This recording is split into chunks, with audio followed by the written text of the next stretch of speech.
కాంగ్రెస్ మీద విభేదిస్తే భారతదేశం మొన్న ప్రశాంత్ కిషోర్ అన్నాడు, భారతదేశంలో ఇట్లా ఇప్పుడు కేజ్రీవాల్ సీఎం అయ్యాడు కదా, అట్లాగే మీరు కూడా సీఎం అవుతారా, దేశంలో కాంగ్రెస్ని దెబ్బకొట్టి అధికారంలోకి వచ్చింది కేజ్రీవాలే కదా మొదటిసారి, ఇట్లాగ మాట్లాడితే ఆయన చెప్పాడు అసలు మీరు ఎక్కడున్నారు అంటూ యాంకరేజ్ చెప్పుకొచ్చాడు. భారతదేశంలో ఇందిరాగాంధీ లాంటి మహానాయకురాల్ని ఎదిరించి నిలబడి ఆ రోజుల్లో ఐరన్ ఉమెన్ అన్న పేరున్నది అప్పటికి, ఏది బంగ్లాదేశ్ మీద యుద్ధము ఆ తర్వాత హడావిడి టైంలో, అలాంటి టైంలో ఏది 2/3 మెజార్టీతో గెలిచినటువంటి రోజుల్లోనే ఇందిరాగాంధీని ఎదిరించి వచ్చినోడు ఎన్టీ రామారావు. ఆ రోజున రాష్ట్రంలో గెలిచాడు కాంగ్రెస్ను ఓడించి 83లో.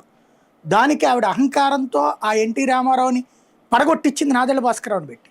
పడగొట్టిస్తే 13 నెలలకే పడగొట్టించింది. దానికి వచ్చిన తిరుగుబాటు దేశం మొత్తం కదిలిపోయింది. ఆ ఇంపాక్ట్తోనే మళ్ళీ ఆవిడ ప్రభుత్వాన్ని పునరుద్ధరించినా కూడా ఆయన వెంటనే రాజీనామా చేసేసి ఎలక్షన్స్కి వెళ్ళిపోయాడు. వెళ్తే అపార విజయం లభించింది ఆ రోజున 85లో. 89 దాకా ఆయన వేయలేడు. అంత బలం ఉన్నటువంటి వ్యక్తి మళ్ళీ 89కి వచ్చేటప్పటికి దెబ్బతినేశాడు. తర్వాత కాంగ్రెస్ అధికారంలోకి వచ్చింది. రంగా మరణమే కారణం కావచ్చు, లేకపోతే పరిపాలన సందర్భంలో కొన్ని వ్యాఖ్యలు, కొంత వ్యవస్థలు, కొన్ని కంట్రోల్ లేకపోవడం కావచ్చు. 89లో మళ్ళీ కాంగ్రెస్ అధికారంలోకి వచ్చినటువంటి కాంగ్రెస్ ఆ రోజున తర్వాత చూసుకుంటే 89 నుంచి 94 తర్వాత 3 ముఖ్యమంత్రులు మార్చింది.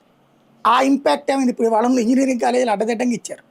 ఇంజనీరింగ్ కాలేజీలకు సంబంధించి ఎంత కుంభకోణాలు జరుగుతున్నాయి, లేకపోతే మెడికల్ కాలేజీలు పీపీపీల పేరుతో ఏం జరుగుతుందో అంతా తెలుసు.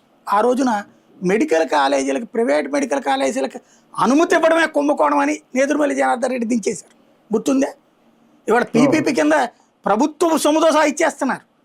ఆ రోజున ప్రభుత్వ సొమ్ము ఏం లేదు, ప్రభుత్వ మెడికల్ కాలేజీలు, ప్రభుత్వ ఇంజనీరింగ్ కాలేజీలు చాలట్లేదని